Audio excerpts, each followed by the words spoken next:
Hello guys, welcome to my channel. आज चाहिँ म पेपेको निसा इन्भेस्ट एकाउन्टमा पैसा कसरी हाल्ने, पैसा कसरी किन्ने बेच्ने त्यसको भिडियो बनाइरहेको छु। अब यो भिडियो हेरेर चाहिँ तपाईँले चाहिँ अब कुन स्टक किन्ने, कुन स्टकमा चाहिँ पैसा हाल्ने भनेर चाहिँ बुझ्न सक्नुहुन्छ र तपाईँले किन्न बेच्न पनि सक्नुहुन्छ। सबभन्दा सुरुमा चाहिँ म तपाईँहरूलाई चाहिँ यहाँ माथि स्क्रिनमा देखाइरहेको यो पैसामा चाहिँ हेर्न भन्छु।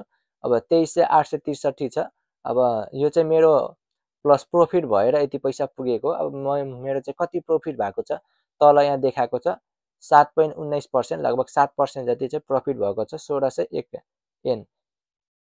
अब मैले केमा हालेको छु यहाँ सबभन्दा तलको यो बिचकोमा क्लिक गर्नुभयो भने यहाँ चाहिँ तपाईँलाई देखाउँछ कसमा कति रुपियाँ हालिएको छ भनेर। सबभन्दा सुरुमा यहाँ इन्भिडिया, यसमा चाहिँ मैले हालेको छु। मैले टोटल पैसाको 47% चाहिँ यसमा हालेको छु र 393 चाहिँ प्लस गरेको छ। 393 प्लस गरेर 11,293 पुगेको छ।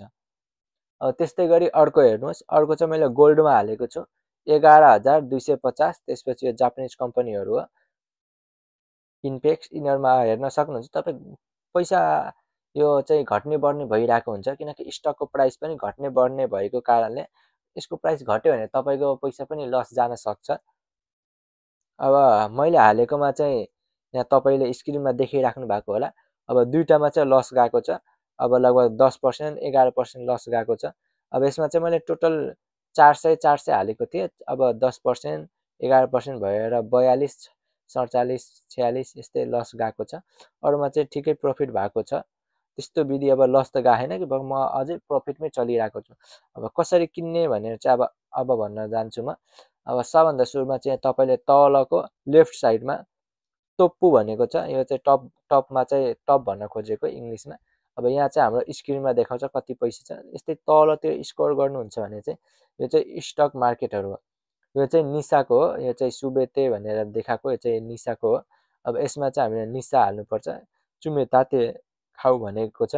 अब यसमा चाहिँ हामीले चाहिँ के गर्नुपर्छ भने चाहिँ 500 मैले हालिदिएँ भने चाहिँ अब यो चाहिँ तपाईँले प्रत्येकचोटि एकचोटि हालेर छोड्ने होइन कि। जसरी माथि देख्नुहुन्छ यहाँ अप्सन छ माइनेचे, माइस्यो, माइगेचो, इक्खाइ, एकचोटि मात्रै हालेर छोड्नुहुन्छ कि प्रत्येक हप्ता चाहिँ 500 चाहिँ कट्ने गरी यसमा चाहिँ पैसा हाल्ने।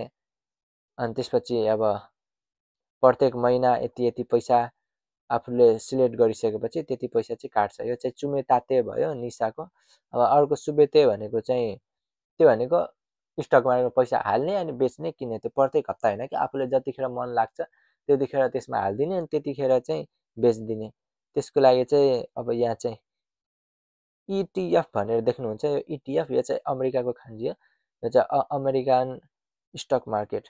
सबभन्दा सुरुमा यो गोल्ड हो। गोल्ड भनेको ओल्डमा हो, अर्थात् सबैतिर हुन्छ जुन पनि कन्ट्रीमा। त्यसपछि इन्भिडिया, यो चाहिँ अमेरिकाको चिप बनाउने कम्पनी। अब एक महिनाको अब ग्राफ हेर्नुहुन्छ भने एक महिनामा चाहिँ यस लगभग यो 28,000, 29,000 थियो। अहिले चाहिँ 29,813 माथि गएर फेरि यो घटेको छ। त्यसपछि आयो आर्फुआबेत्तो भन्ने छ, यो पनि प्रफिटमै छ। एक हप्ता अगाडि लगभग 39,000 समथिङ 40,000 थियो, अहिले 44,000 पुगेको छ। त्यसपछि यहाँ एप्पल छ, एप्पलको स्टक मार्केट। टेस्ला छ, टेस्लाको स्टक मार्केट। अब स्टकहरू अब यस्तै गरेर अब जापानको अब त यहाँ निहन इटिएफ भन्ने छ, एभलान्स भन्नेको छ, त्यसपछि एपियर ग्रुप छ, होया छ, इन्फेक्स छ। अब यहाँ चाहिँ यति मात्रै देखाएको छ। अब चाहिँ तपाईँलाई सर्च गरेर पनि हेर्न सक्नुहुन्छ, यहाँ चाहिँ सर्चमा छ। अब म सजेस्ट गर्ने भनेको तपाईँहरू चाहिँ किन चाहनुहुन्छ भने चाहिँ सबभन्दा सुरुमा चाहिँ म गोल्डलाई भन्छु। गोल्ड, सुन चाहिँ किन्न सक्नुहुन्छ। गोल्डको प्राइस चाहिँ बढेको छ, अहिले चाहिँ घटेको भए पनि घटेको बेला किन्दा चाहिँ राम्रो, पछि बढ्न सक्छ। अहिले 0% छ, मतलब घटेको पनि छैन बढेको पनि छैन, अहिले ब्यालेन्समा छ। अब 3 महिना अगाडिको हेर्नुहुन्छ भने 3 महिना अगाडि गोल्डको प्राइस एउटा स्टकको कति जति थियो, लगभग 45,000, 45,500 थियो। अहिले 58,000 छ। त्यसपछि अर्कोमा चाहिँ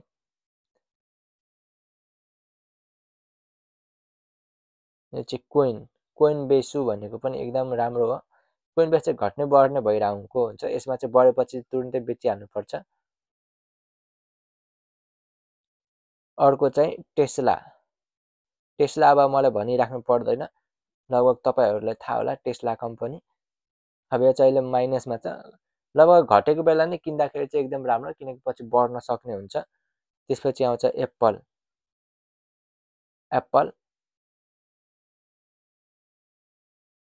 अब जापानको कम्पनीहरूमा हाल्न सक्नुहुन्छ टोयोटा जिडोसिया, यो चाहिँ टोयोटाको हो। टोयोटाले पनि लगभग एउटा स्टकको प्राइस चाहिँ अहिले 31,095 छ। एक महिना अगाडि यसको प्राइस 2948 थियो। टोयोटाको स्टक सस्तो छ। अनि टोयो टायर, यो पनि नियोनको हो, यो चाहिँ टायरको कम्पनी हो। यो चाहिँ एक महिना अगाडि र अहिलेको हेर्न सक्नुहुन्छ। एक महिना अगाडि 39,055 थियो, अहिले 43,000 पुगेको छ। यो भनेको एकदम राम्रो रिभ्यू हो। अब यस्तोहरूमा चाहिँ तपाईँले हाल्न सक्नुहुन्छ। यो चाहिँ अब किन्ने बेच्ने कसरी, त्यो चाहिँ अब म देखाउँछु। सबभन्दा सुरुमा चाहिँ अब म बेचेर देखाउँछु, बेच्ने कसरी, किनिसकेको। त्यसपछि चाहिँ अब किनेर पनि देखाउँछु। अब त्यसको लागि चाहिँ त्यो बिचमा क्लिक गर्नुहोस् बेच्नको लागि। अब तपाईँले कसमा हाल्नु भएको, अब यो गोल्डमा भएको चाहिँ म 1000 रुपियाँ चाहिँ अब बेच्नु होइन, मैले 11,293 अहिले मसँग छ। अब यसबाट चाहिँ म अब 1000 चाहिँ बेचिदिन्छु होइन, 1000 चाहिँ सेल गरिदिने, 1000 एन। सिएनएल सेल गरिदिएपछि यहाँ खाकुनेन सुरु छ। खाकुनेन गरिसकेपछि त्यसपछि कन्फर्म गरिदिने। यति गएपछि मैले 1000 एन सेल गर्दैछु। अब बेचिसकेपछि चाहिँ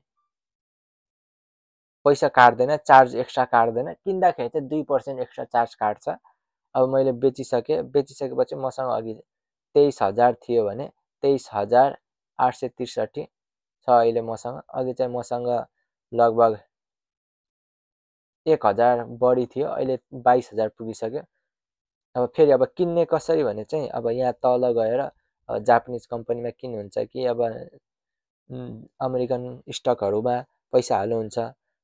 म चाहिँ गोल्डमा चाहिँ बेचेको थिएँ, अब चाहिँ फेरि गोल्डमा चाहिँ अब किन्छु होइन। गोल्डमा किन्नको लागि चाहिँ खाउमा क्लिक गर्नुपर्ने हुन्छ। अनि अर्को यो रातो भन्ने चाहिँ यो चाहिँ अब बेच्ने हो भने चाहिँ म अब खाउमा क्लिक गर्छु। अब मैले अघि 1000 बेचेको थिएँ, अब 1000 फेरि किन्छु। 1000 यसमा 100भन्दा चाहिँ माथि हाल्न सकिन्छ है, 100भन्दा माथि चाहिँ हाल्नुपर्ने हुन्छ। अब 1000 चाहिँ मैले पोइन्ट पनि युज गर्न सक्नुहुन्छ। पोइन्ट अब 1000मा चाहिँ अब 26 पोइन्ट माइनस पनि हुन्छ। पोइन्टले पनि तपाईँ चाहिँ यसमा चाहिँ पैसा हाल्न सक्नुहुन्छ। म अहिले पोइन्टलाई चाहिँ अफ गरिदिन्छु, पे पोइन्टलाई अफ गरिदिएँ। अब चाहिँ 1000 एनबाट चाहिँ किनिदिने होइन। अब किनेपछि चाहिँ यस्तो पेज हुन्छ, तल चाहिँ कन्फर्म गर्नुपर्ने हुन्छ। अब कन्फर्म गरिसकेपछि मैले 1000 एनको गोल्डको स्टक किनिसकेँ। अब मसँग फेरि 23,845 छ। किनिसकेपछि म्यासेज आउँछ। अब यसरी नै तपाईँ किन्ने बेच्ने गर्न सक्नुहुन्छ। अब कुन किन्ने कुन बेच्ने भनेर चाहिँ अब म लगभग तपाईँलाई सजेस्ट गरिसकेको छु। अब एकदमै अझै तपाईँ चाहनुहुन्छ भने चाहिँ अर्को चाहिँ म तपाईँले सुबारु भन्छु।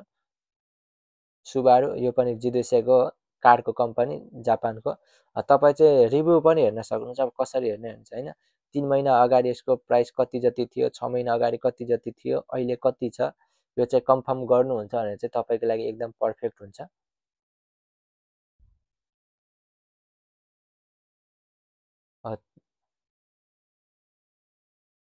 यो चाहिँ निसानमा चाहिँ खासै अहिले छैन, लगभग त्यही पनि हाल्न सक्नुहुन्छ। एउटा स्टकको 385 छ। 5 वर्ष अगाडिको रिभ्यू हेर्नुहुन्छ यो चाहिँ प्राइस अब बढेर फेरि घटेको छ। निसानमा चाहिँ नहाल्नु होला, मैले सजेस्ट गरेको तपाईँहरूमा त्यसमै हाल्नु। एप्पलमा हाल्नु, टेस्लामा हाल्नु, टोयोटामा हाल्नु, टोयो टायरमा हाल्नु, सुबारुमा हाल्नु, त्यसपछि गोल्डमा हाल्नु। त्यसपछि इन्भिडिया अमेरिकन कम्पनीहरू भयो।